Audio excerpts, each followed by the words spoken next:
Good morning, good afternoon, everybody. Welcome to Office Hours. For those of you who have never joined us before, Office Hours is our monthly session with the community where we have members of our team come in and discuss projects we have going on. You get to talk to the people who build the products, work on the products, manage the products. So today we are joined by Thomas DeMeo and Richard Esplin, and of course Francesco Corti. I'll let everybody introduce themselves in just a second. You guys can kind of say who you are, what you do at Alfresco, your title, for the people that may not know you. We do have a few announcements for events coming up. So our next session will be on April 12th, where we'll have our Tech Talk Live. Tech Talk Live is the second Wednesday of every month, and this is generally a deep dive on a technical issue. So we'd love to have you attend those. And our next one was going to be about the technical automation system. So that'll be interesting to come and see how we test the products. And beyond that, our next event that everybody should be at is BeeCon. Now, if you haven't heard of BeeCon, you want to go to beecon.buzz. This is a conference for Alfresco enthusiasts. That means the community members and our team as well. There's a lot of presentations from Alfresco, the company, and from our all-stars in the community. It's in Zaragoza, Spain. Check out beecon.buzz. There are about 120 tickets left, I believe, to attend, and that's April 25 to 28. That is all I really have for the most upcoming events in April. Of course, we'll do another Tech Talk Live in May. We're going to skip Office Hours in May, in April at the end of the month for BeeCon. So I'll hand it off to everybody to introduce themselves and Francesco to give us some updates. Okay.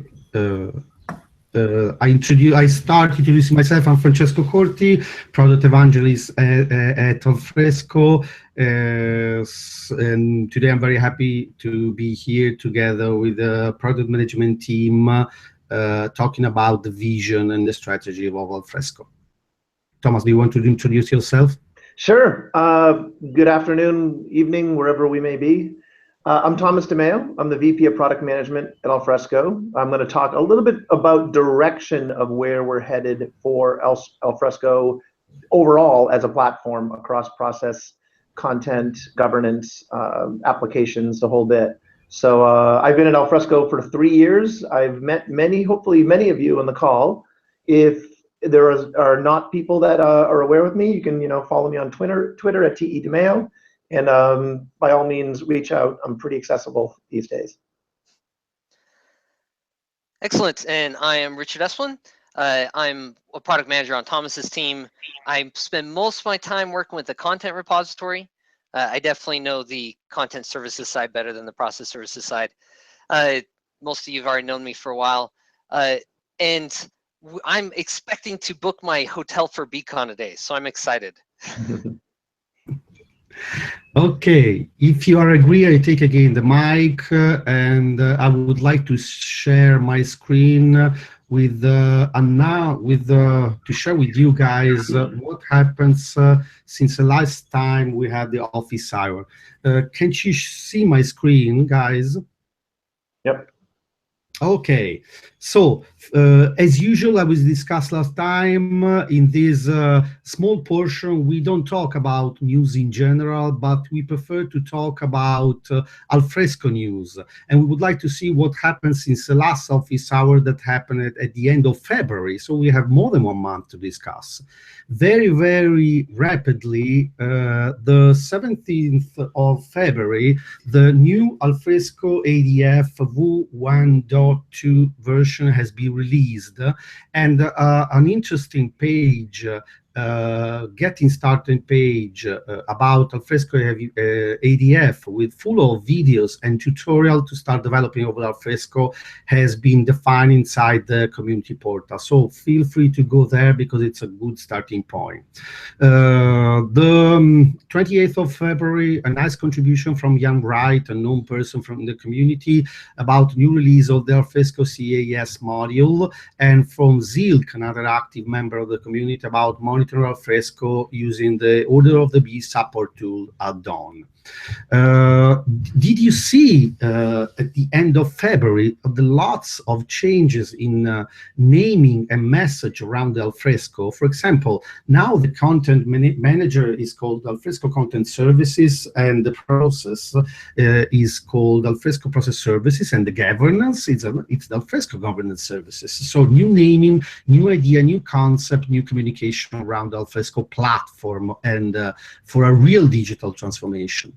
The 28th of February, the release, 5.2G release of the Alfresco Content Services, previously called Alfresco 1. We are talking about, of course, the not the community edition that we released monthly, but the enterprise edition. In the 22nd of March, the new process services powered by Activity 1.6. This is another new relevant news we were waiting for.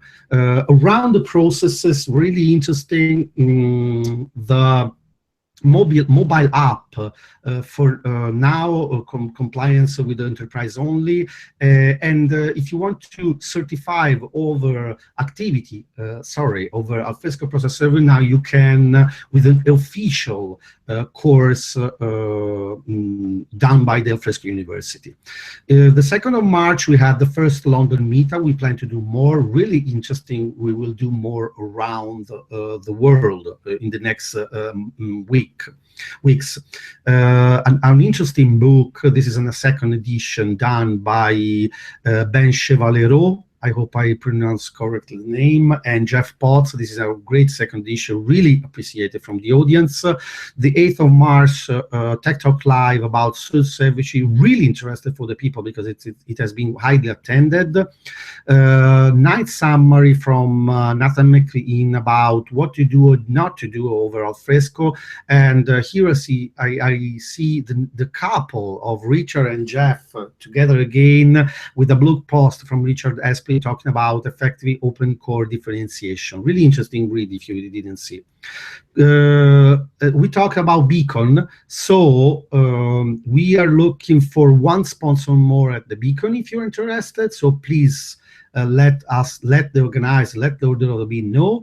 The hackathon is defined by Axel Faust, and we plan to do more at the hackathon day, the first day of the BeeCon conference. And if you want to take a look, at the speakers are available in the official website.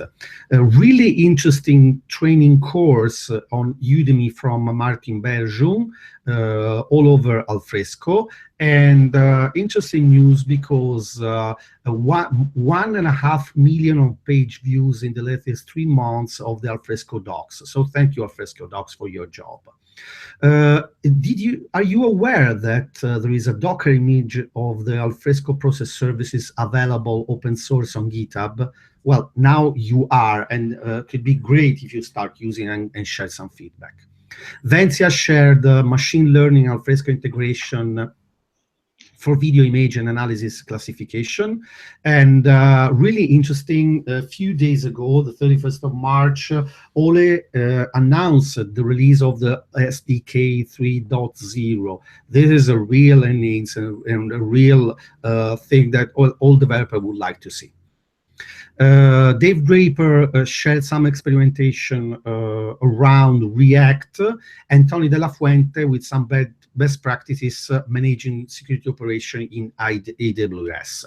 So this is my latest slide. Of course, I would like to remind that the BeeCon is going to happen soon. So can you see how many attendees from all over the world? This is really exciting, and we are all waiting for this. So thank you for your time and attention. Now I would like to stop sharing my screen. I would like to leave the mic to Thomas, talking about all the interesting and exciting stuff around Alfresco. Well, thank you, guys. And maybe I should butt in for a second, Francesco, and really interesting review of everything. Thanks I appreciate you putting that together every time. Kristen came to me and asked us if we were ready to discuss our roadmap for the next fiscal year. We used to do a regular roadmap in the Alfresco social community, and haven't done so well at getting that posted the last 12 months. And so we wanted to do something to discuss it. But we have a session just for the roadmap at BeeCon, and we are still working on pinning everything down, and we don't want to spoil anything that we might do at BeeCon. So what we want to discuss today, or my proposal, was for us to discuss more the themes and befitting office hours. We don't want this to be a presentation. We want this to be a conversation. So how is it that we go about and put together a roadmap? How do we select things? So I invited Thomas. He was very willing to join, even though it's a very early hour for him in California. Thank you, Thomas. And that's the goal today, is to discuss what are the themes that we're using as a team as we put together a roadmap, and what is the process of putting together a roadmap. And then we'll be able to get into and then take your questions about how we do that process. So it's more of a conversation. So if you have any questions, if you're watching this live, you can go to chat.alfresco.com and put in your questions there, and we can respond in real time, or you can email us afterwards or whatever, and we can respond to you. So is that a useful background? Perfect, exactly. Excellent. So I see Thomas is already sharing his screen, but I thought before you share your slide deck, Thomas, one question I often get is, what exactly does the VP of product do? What is your role at Alfresco? I think it'd be useful to discuss that before we talk about the theme. That's a completely valid question. What I We've do. got a black screen still, Thomas. Is your screen halfway shared? Oh, interesting. It is sharing. I don't know why I have a black screen here. Let me stop sharing. I'll share. Okay. I'll share later. Now. So at my level, a lot of what I do, I'm on Doug's staff, the CEO, and really it's what direction as a company do we want to head in? Where do we want to make investments across the product portfolio? So it's very much at the where do we, and about half of my time is spent external, meaning with customers, with partners, with analysts, at really the architect level, the CIO level, the CTO level, about what companies are having problems with. And a lot of that is I work with folks on and to do customer site visits and very deep dive product roadmap presentations and do that quite a bit. But a lot of it is really kind of tying together, all right, what do we see happening at customer problems? What are they trying to go after? And we really rallied around this call for digital transformation, which really means I want to engage with my customers differently. I want to build a better relationship. I want to get better satisfaction. And Alfresco, what can you do to help me with that journey? So we look at the portfolio of what we have across process, content, governance, building great experiences, and then really kind of look at it through that lens. So a lot of what I do as a VP of product management is to pull together where is the industry headed? What are the customer problems? Mapping that to what type of solutions or technologies do we have available? And then really using a balancing exercise to say, oh, if people are having questions around customer engagement and getting better satisfaction and tailored applications, we should invest in this area. If it's around deeper compliance for maybe some of our regulated customers in regulated industries or government, it's around governance services. So it's really portfolio mapping and setting the right theme around direction. I've been doing product management in Silicon Valley for, gosh, almost 25 years. So there's a lot of other roles I've had. I liked in my former life getting down at the JIRA level, and I think a lot of people, and I think Richard will attest, I will still ping people on individual JIRA issues and comment. But fortunately and unfortunately, to that respect, I spend a lot of my time outside the company, kind of mapping direction, both from customer standpoint, analyst, to really the needs of what we need to do. So, but yeah, I've done a lot of different types of roles. So that's what I do on a day-to-day basis. And again, I spend a lot of my time in motion, traveling around the world to do so. So you're not the right person to answer why bug number something, Alf something or other was dealt with the way it was. I will be out of my league, and luckily I have great people like you, Richard, and others on the team to keep the product honest on certain items. But no, I can't talk to specific bug numbers anymore. Although I can log in and check it out, but I'm unfortunately not the most qualified to do that. But I can talk about what are the big problems that we're seeing across our customers, and tying that to analysts, and also tying that from a business standpoint of where we think the company is headed, and where do we think the market's going, and how much do we want to invest in each area. I can talk about that all day long. Well, and I think that is a good segue to the next question we often get is, how do we come up with a roadmap? And is a product manager on your team, you come and you say, hey, here's a set of goals we have for the following year. Right. And then we figure out how on our team we can deliver something that supports those goals. How does the feedback you get feed into the goals you put together for a year? Well, I'm on the executive staff. So what we're doing at Doug's executive staff level is really making setting the direction for the company. And what that means is, for example, in our fiscal year coming up, we are rallying around this, what we see as a change in the market around digital transformation. And that's not just some marketing fluff buzzword. That's not just some marketing speak or something we made up. It's really, a thing, as my kids would say, in the sense of it's a challenge that organizations have to be more efficient, be more automated, be more intelligent, get different and new insights around their organizations, and frankly, building a better customer experience, because happy customers have higher customer satisfaction scores, they tend to buy more. So it's digital transformation empowering that. We think we have a very good story because we're a modern, open, extensible platform to be able to go around digital transformation. Another is really beefing up what we're doing in process services. We've taken the work that Activity has done and really taken that to a higher level, much more enterprise grade, fleshing it out from what I'll call the whole product mentality to make sure we have the right documentation, samples, application starters, enterprise security, robustness, everything else that we need to do around process services is a big area for us. Another is around content services from the Alfresco side. Also, looking at different ways to make it easier to deploy, whether that be things like Docker, like Rich, you mentioned earlier, or on some cloud native systems where we've had a lot of announcements around Amazon.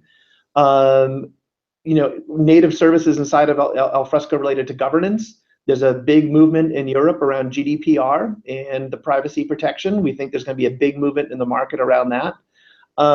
So that's the third really pillar that we're looking at in FY18.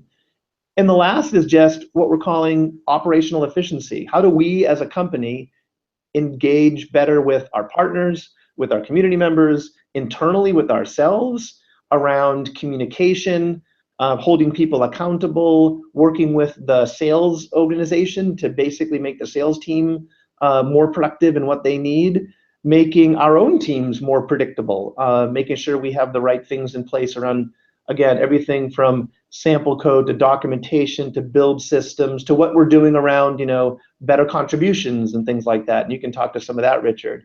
So operational efficiency is another big area. So at my level and what we talk about at Doug's staff, that's a lot of the big things that we're focused on in this fiscal year.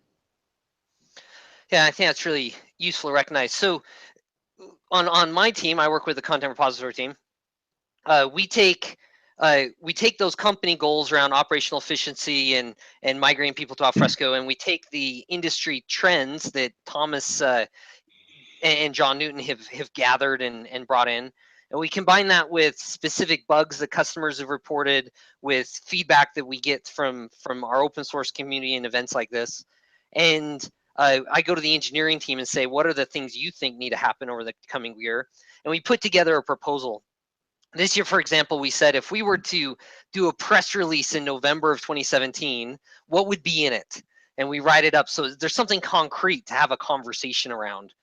And then that goes through a process of, well, what's the next step? I hand that to you, Thomas, and then what happens to that proposal? So actually, that's a technique we've been using to set high level. Vision's a strong word, but at least direction of what we want to be able to do. So, Alfresco did not invent this. Actually, Amazon gets a lot of credit for this as well. But literally write the press release for what you want the product release to be about. So if we're targeting a certain time frame, what are the key things that you want to be able to mention, talk about? And that really sets a good kind of true north or guidepost from a development standpoint, what they can rally around as well. So what happens with that is I'll, based on the goals, set the challenge to each domain expert like Richard on content services and say, this is the time frame, this is the theme, what do you think we want to be able to say? We'll put together a press release. From that, we start to break things that, from an agile standpoint, really becomes focus for our major epics, the major things that we want to be able to talk about.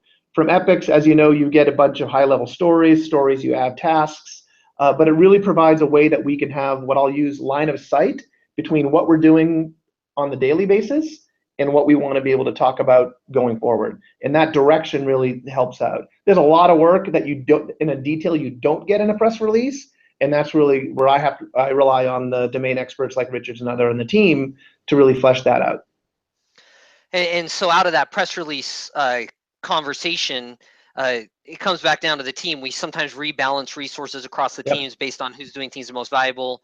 We make sure that, for instance, the content repository, we might be planning about next year, but we can still have something in the market on one of the other teams in November to create a holistic view across the company.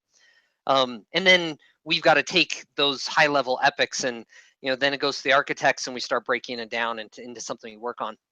Yeah, what we do is we use a process for the folks not inside the company, what I'll call the 3 in the box metaphor. So we'll have a product lead, for example, like Richard, which is really the business advocate around what are we doing, why are we doing it, what are the big goals that we're trying to rally around. So there's definitely a PM is one of the people in the box.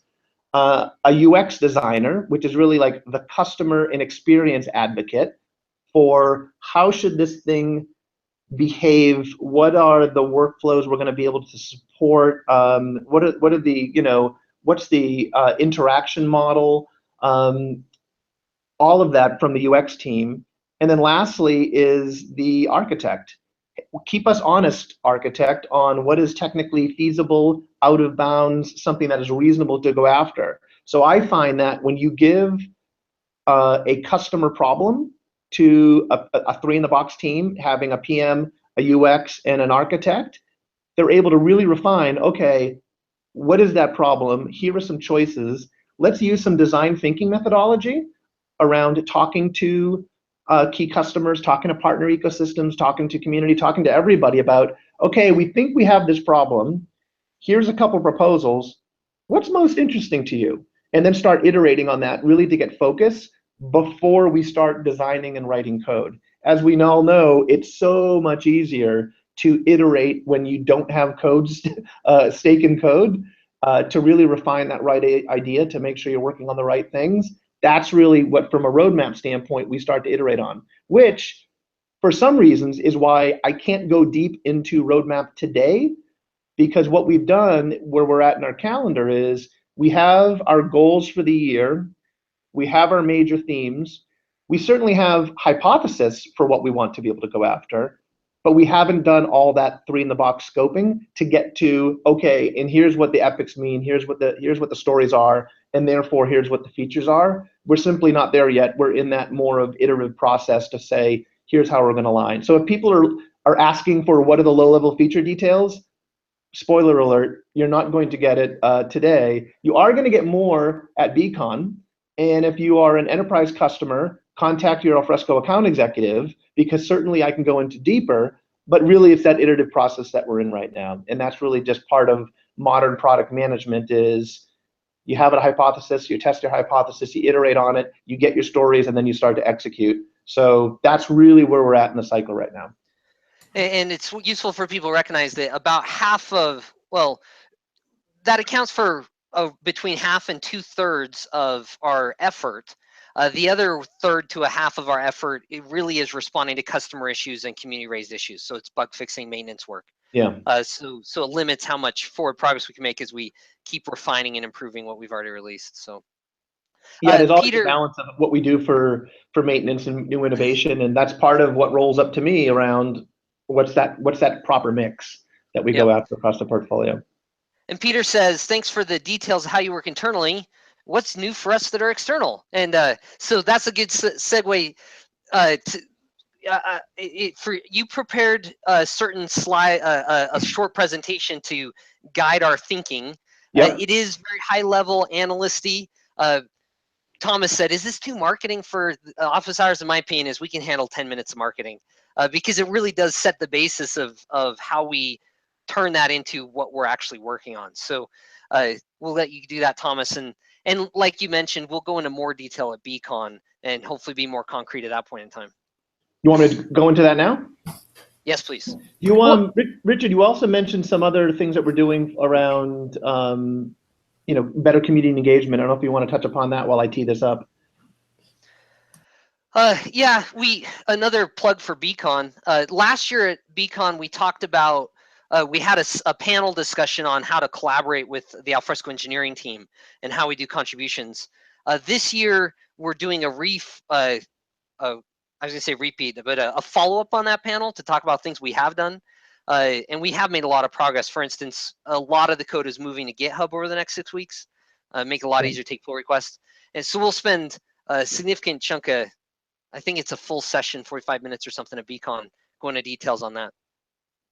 All right. Yeah, that was. So we are seeing your screen. Are you seeing my screen? Yeah, but we're seeing the slide view, not the presenter view. The slide view. Well, you should be seeing the slide view, I guess. But it's not full screen yet.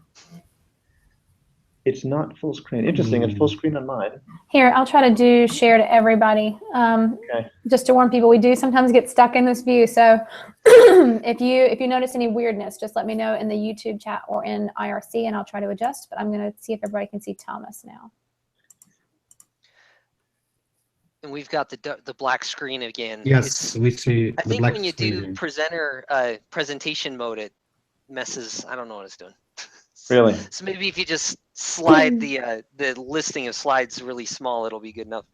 So I should stop sharing then, and I will try that. So we definitely have a bug then, don't we? This totally worked before the session started.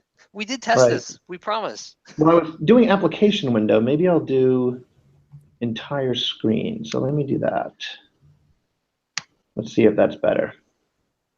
Now we can that see. looks excellent. Yes. There All it is. right. So we found a bug. Google Hangouts is not like if you only share the application. It likes it better when you share the entire screen. Okay. So like I said before, and as we teed up, where we're at in our cycle right now is really looking and mapping, external macro trends to customer problems, to the intellectual property that we have and the themes that we want to go after to really set the product portfolio and the roadmap. One of the big things that we see, and honestly, I would love to get your comments on this as well, either at the end of this or via chat or certainly at BeeCon, because I'll be there and I'd love to hear about it, is just the overall disruption that's been happening across multiple industries. And here's some examples right here on the screen. I won't read them out, but we do believe that overall, whether you pick, again, the taxi service or retail or music, there is this fundamental changes going on. And the fundamental changes are really an opportunity for a company like ours that has the ability to power or provide that engine, if you will, to think about how we might power the content process governance part of that, and really provide a platform for companies doing this transformation. So we don't see this as a quote, content only or process only or governance only type of opportunity. We believe that because of the macro larger trends going on in the market, and our strength is we have great technology across a lot of different domains, is really to think about, all right, how can we help power that platform for that digital transformation so that we can really be the platform that makes this all possible. So the theme that we've been talking about at the executive staff is around digital transformation. If you were to look at any analyst report around what that means, again, it's around providing a great experience and engagement to customers. So let me give you a couple examples. If I'm a large bank or insurance company and I want to have a great experience about reaching out to my customers, providing them multiple touch points, that engagement and experience is ultimately something that's going to lead to a happier customer. Happier customers, buy more. Happier employees tend to be more loyal and to be more productive. So experience and engagement is not just at the customer level, but it's also at the internal employee level. And the challenge that I hear a lot from CIOs, architects, other people in the market is, I need something modern to be able to provide that, because what I have now today isn't going to work. It's either brittle, it's either not as adaptive as I need, it's either something that again is closed and doesn't allow the integrations that I'm looking for, and frankly, they need a new path to get there. So we really see this as an opportunity to say, we have a more modern approach. It's mature enough to have that key functionality, yet still open, modular, and flexible, and something that can really, again, power that transformation. I also hear that from the C-level suite is, I'm in a market where growth is critical, and if I'm not growing, that means my competitor is, and that means basically I may be losing market share. So we really think that, how can we help, and I've mentioned this in the past, how can we help be that platform to power this transformation and really focus on what we've been using called time to value, making it easier to get value from the system. Again, we believe we have a lot of expertise around these specific domains, process, content, and governance, which we believe are the core components of what this digital transformation is all about, and really deliver that with a great experience. We've been investing a lot in design. I've essentially tripled the design team since I've been at Alfresco since I joined. But I think this really starts to deliver more of the insights, the analytics, the intelligence that we have across this really portfolio of technologies. I think it's when you start to tease out the insights of this user touched this content in this process at this time, here's what worked well, here's what didn't. That's really what I think is this insights come from. And also do that in an integrated way. We, as many on this call know, are never the only system that is inside of environment. There's always an adjacent system for customer relations management, or some other system related to enterprise planning, or the knowledge worker applications that people are working with. So our openness, I think, is very, very key. Our integrations are very important because we have to, quote, play nice with others. So really, these are three important points. When we were setting roadmap, I wanted to really set directionally what we thought was important. And I see a world where really these attributes really come all into play. And that's an element of a system being proactive, cohesive, predictive. There's a little crystal ball icon. It's really hard to do an icon for a crystal ball. Enhanced and aware. And I'm going to talk about each of these because, as we mentioned before, when we were defining roadmap and looking at customer problems, we really wanted to have some rallying calls to go around, and it was these 5 points. So in the first, there's an element of proactivity. So think about a system where the right info comes proactively to you. It's very personalized. It's appropriate on the interface, whether it be your mobile, your web, your client, wherever it may be, and really is helping to aid you. And if there's iOS users out there, I think a good tangible consumer example of that is how iOS takes and understands where you live and how long your commute is, and starts to approximate. It knows you're late in the day. It's going to take 45 minutes to get home. That level of understanding you and making it personal and proactive is really, imagine that towards the enterprise and to much more of our business problems. But that proactivity is, I think, is a key important of a modern platform and something we're thinking a lot about. The second is about being cohesive. So what I like to call connecting the dots. It's something that I think the key word here is correlation. It's correlating across users, where they're at in a process, the type of content that they're interacting with, the type of activities that they're undergoing or may be responsible for in their given user role. And third-party systems, again, an adjacent system, to really give a much more cohesive view of what interactions are happening and where a customer is going. So this cohesiveness, this connecting the dots, I think is very, very important, because people want that, as much of a single pane of glass as they can get to really pull together what they're going after. A third is an element of being predictive.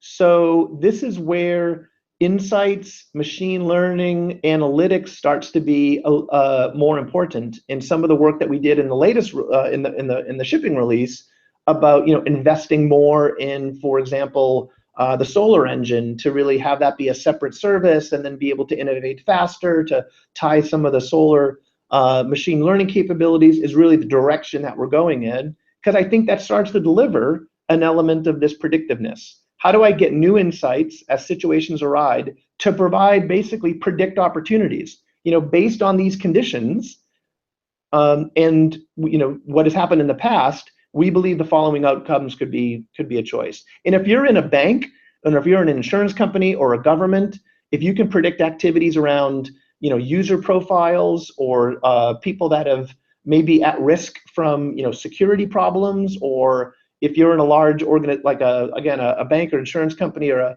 if you're looking at people that are going to increase an account or open an account, these predictive analytics become very, very important. So we certainly see this as something that we're thinking a lot more about internally.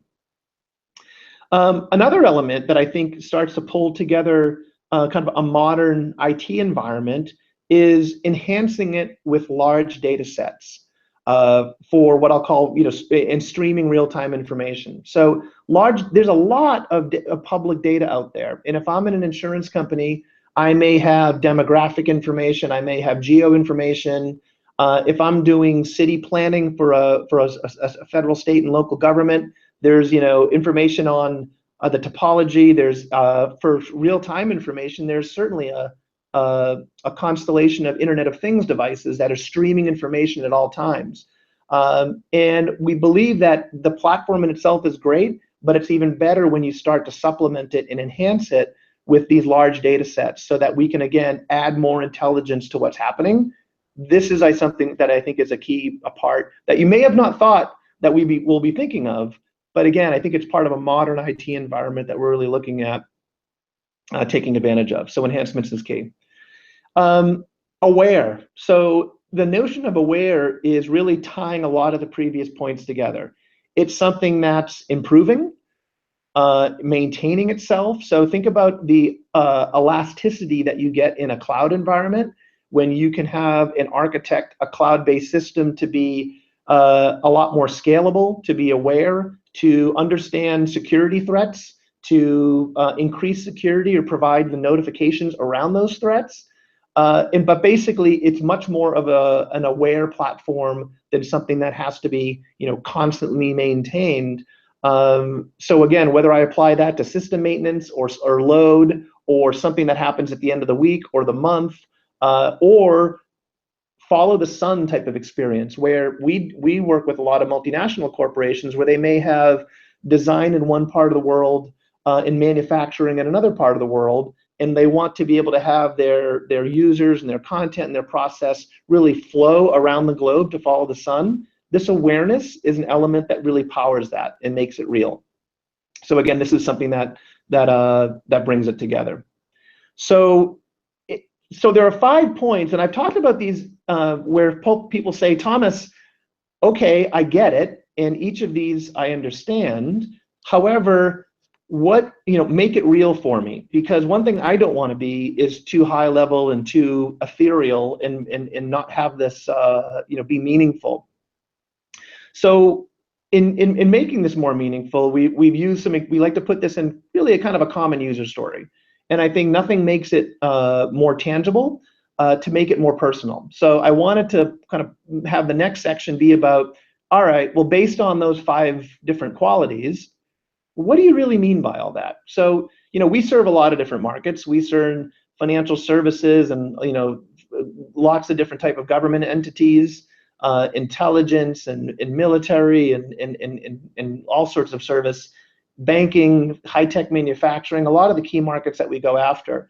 I chose insurance just because it's something that I think we can all relate to. So I want to kind of walk through an example. So to make this personal, so I'm looking outside the window. I live in the San Francisco Bay Area. And if you look at the satellite view of the San Francisco Bay Area, there's about 6 million people that live in the Bay Area. And all of these people are, there's not one body of information, right? This is a lot of, different types of areas. If I live on the coast, I probably, if I'm an insurance company, I probably have a different risk profile than whether I live on the inner bay, whether I live up in the hills. It's very, very different. The population's also very varied as well because of demographic information and where they may be tied to. I think this changing dynamics is important because think about all the different profiles of those 6 million people that live in the Bay Area. Think about the changing dynamics for folks that have, maybe seen in the news. Up here in Northern California, we've had a 4-year drought where all of our reservoirs were at 20% capacity. But in the last couple of months, we've literally had enough rain where we've wiped out and cleared a 4-year drought. So we've gotten a ton of weather. And if I'm an insurance company, that offers a certain amount of risk. If I look at news updates and see what people are talking about, they're talking about the changing dynamics of this area, that our reservoirs are full, that some landslides are happening. And my personal house was affected by a landslide on my road, at least.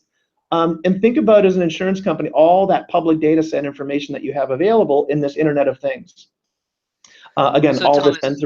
Yeah, go ahead. Just a time check. We need to reserve time for questions. So. All right, I will finish with at least 10 minutes to spare. Thanks. All right, no problem.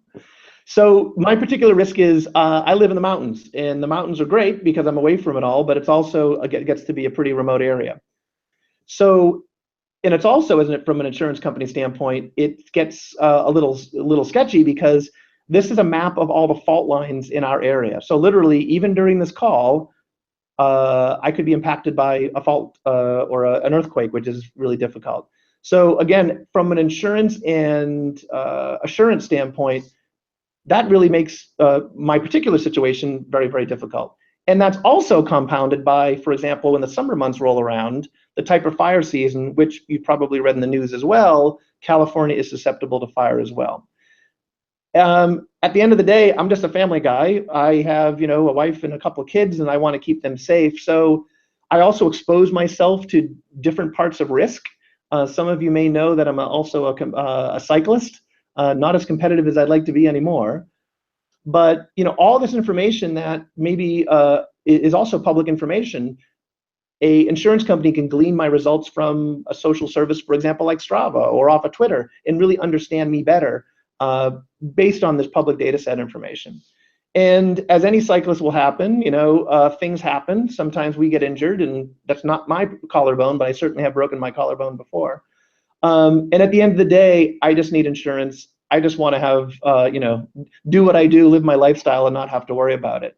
So I think the opportunity for us, Alfresco, to kind of tie this all together again is, how do we look at those 5 attributes I talked about earlier, which is really connecting those dots, understanding me better than any other system, being proactive. So for example, if the temperature is above a certain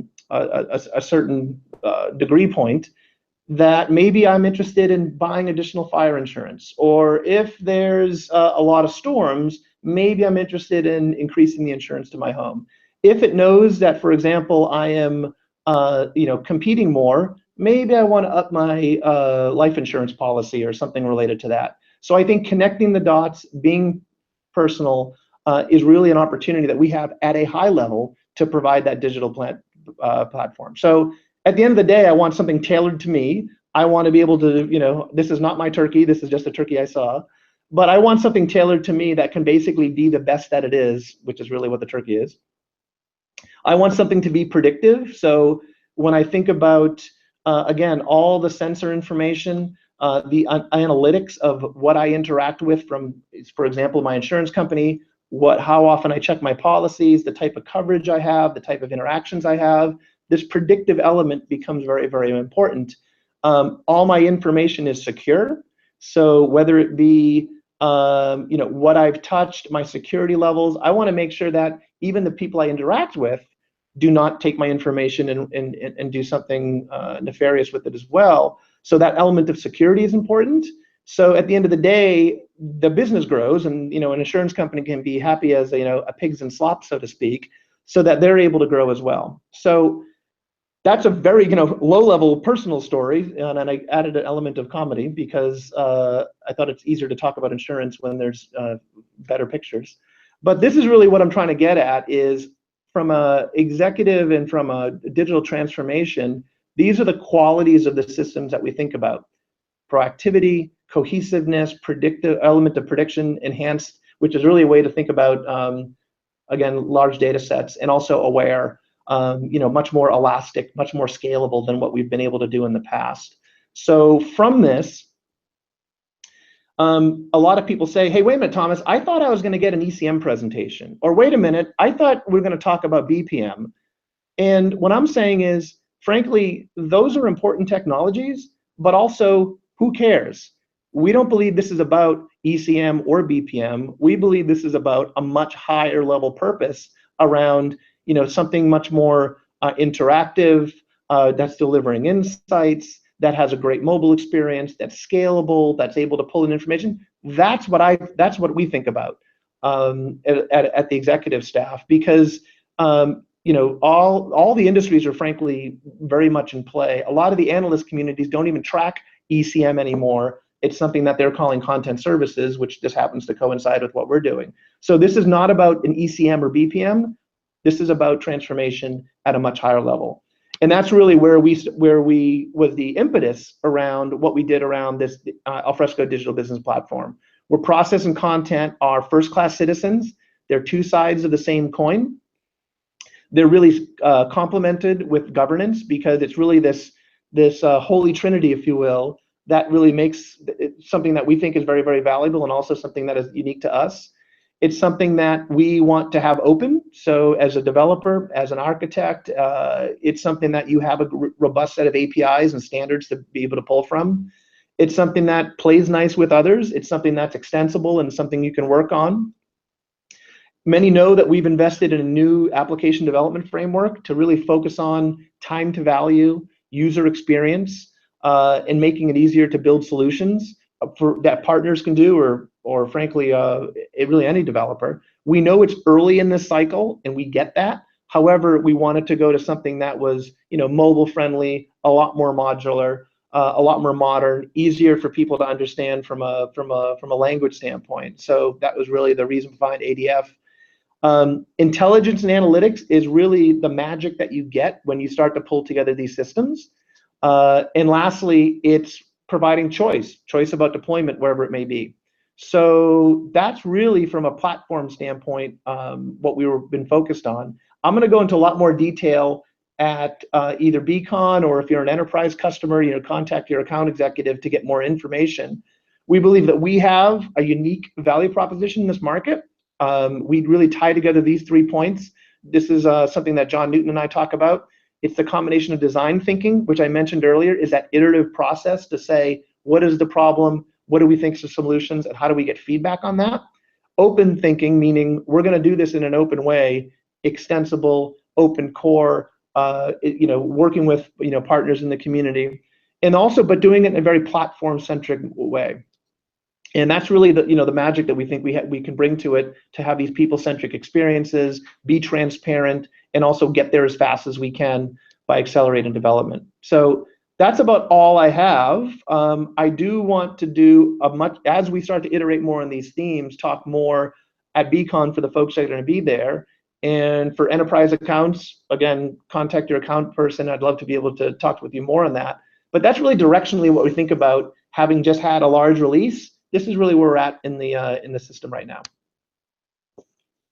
So there's your 10 minutes, Richard. You're on mute. Good. Good Excellent, job. thank you. And I do think that's really useful in explaining, in a high level, where are we trying to go. To take those themes and make them really concrete. Some of the questions that have come up is, what does this mean for a digital business platform, and how will a developer's experience change? And you already touched on some of it, that we're taking pieces we've had for a long time and we're just packaging them a bit differently, referring to them a bit differently to fit in with the marketing trends, and I see the value in that. It does mean that as a developer, we want you to be thinking less about, are you in content services or are you in process services? We want you to be thinking more holistically in the solutions you provide. You should be in the And so that's why I've transformation been working business, on right? Exactly. Oh, sorry, go ahead. Yeah, like people should be thinking like they're in the transformation business, not in the how do I help people move documents around business, Yeah, and that's why we've been putting so much emphasis on the Alfresco development framework, the Angular 2 ADF, is because it's trying to create this layer that spans both. Right. And so some of the specific questions we got is, so what does that mean for the future of records management? Yep. So we really, a record is a certain type of compliance workflow. Governance services is much broader than that, which maybe you would have a portfolio of governance related use cases. Declaring records could be one of them. Freedom of Information Act could be another one. There's a whole variety of different things you can have around governance services. So the records management module is very, very specific. Keep your eyes out for a broader portfolio of governance related use cases that we would support, not just records. Because again, and a lot of our government customers want to do something beyond that, or a lot of our regulated industries want to do something beyond just declaring a record. So that's the quick answer. Yeah, and I think what people find as they watch the records management module commits on GitHub, the open source module's complete. I mean, fairly complete. It has a broad swath of functionality, and that module's really been adopted in more large enterprises, especially large governments, than it was previously. And so we've been focusing a lot of our attention to those features that are very specific for those giant use cases. So as part of that, we split the records management module into an enterprise-only offering as well, that's built on top of that base open source module. The open source module functionality stayed the same. We did take out classification because the way it was implemented was not, it just didn't work very well. And we built a new classified, I forgot what they call it. Supplemental markings is what it used to be called. But anyway, we removed supplemental markings because it didn't meet the use case very well and people didn't seem to be using it. You can see the discussion around that in the social community at community.alfresco.com. And classified records is part of the enterprise module. But besides that, the open source functionality is unchanged and even enhanced.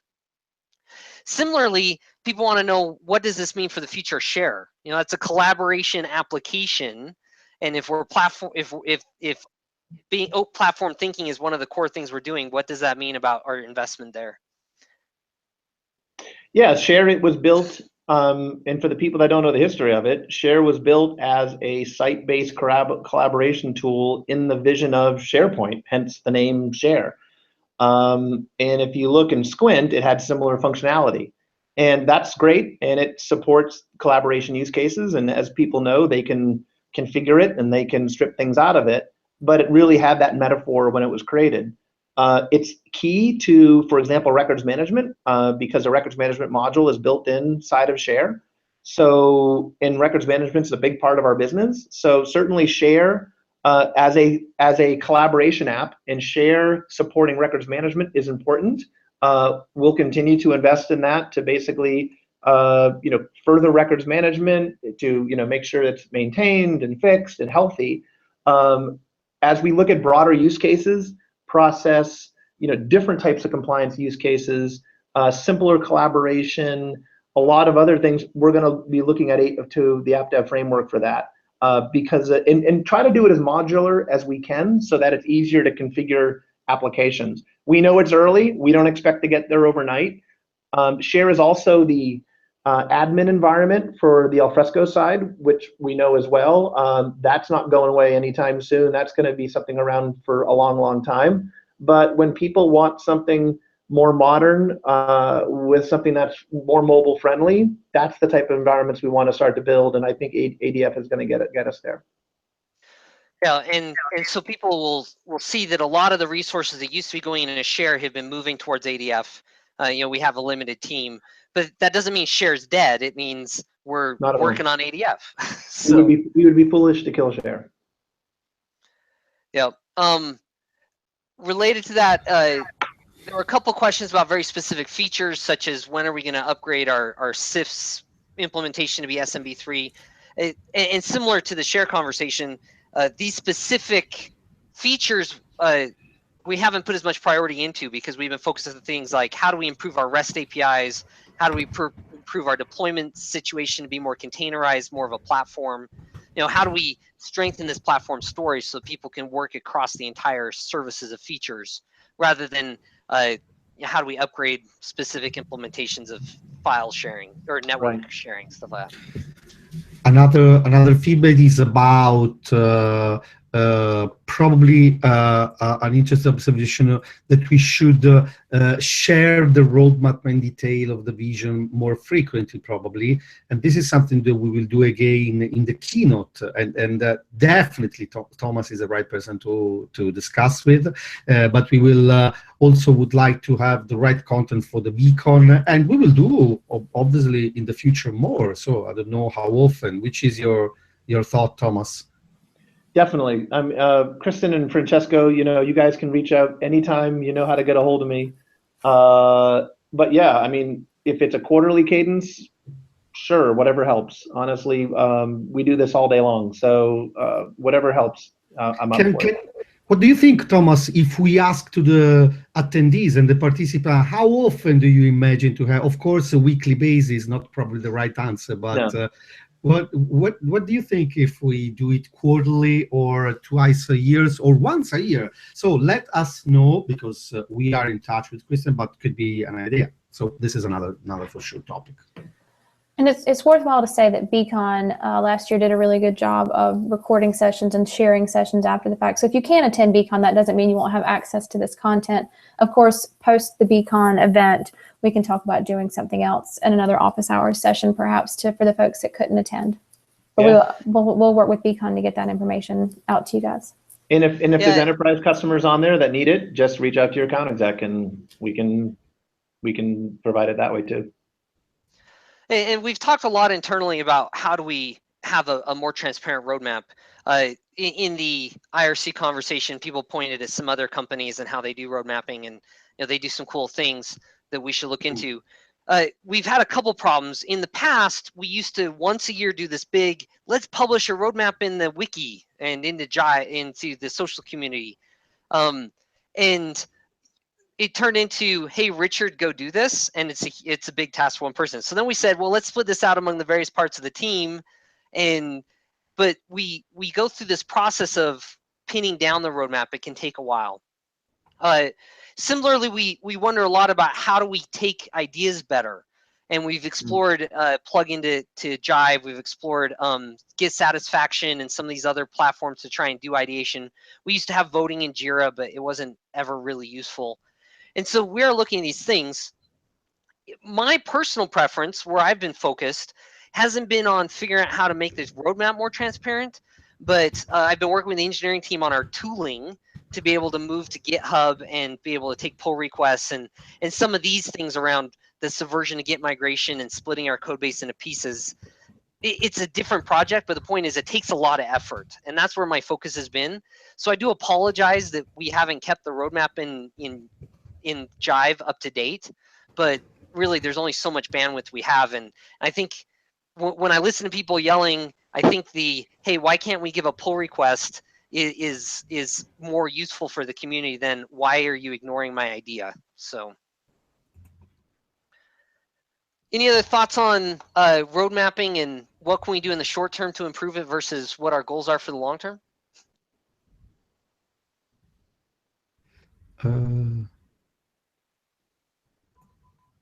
So I was just going through the, oh, go ahead, Francesco. Someone in the IRC is telling that you move your hands like an Italian, huh? When you talk. No, Richard. Oh, Richard. Richard. No, okay, it's a joke, of course. No. I think there's a delay on YouTube, so if you see Richard talking and typing at the same time in IRC, that is why. No, it's There's talent. a slight delay on YouTube. He's not It's quite product magical. management magic. This is a side question. So we are very close to the top of the hour. Honestly, we are on top of the hour. Do you have other questions for Thomas and Richard coming? Because I don't see other question in the YouTube or IRC channel. So I know. I think we actually hit them all, which I was surprised. I was thinking we didn't have enough time. So Thomas, excellent timing as always. Well, yes, no problem. Yeah, thanks for joining us early today, Thomas. If you do have additional questions, you can always use the community. It's community.alfresco.com. We're all pretty active in that space. You can find most of us there. So I'll be sure to pass things along as well if you want to post in that area. Again, we meet on the 12th, April 12th for Tech Talk Live, and that's at 10 a.m. Eastern time again. Of course, we want to see everybody at BeeCon, but if you can't make it, we'll be sure to get that content to you working with those folks because they're really great about recording and sharing. And again, you can find us online at the community. And as always, this is a conversation. So we'll be continuing the conversation in person and online. Thank you very much for being here. Great, everybody. Right. Thanks for coming. See you. Bye.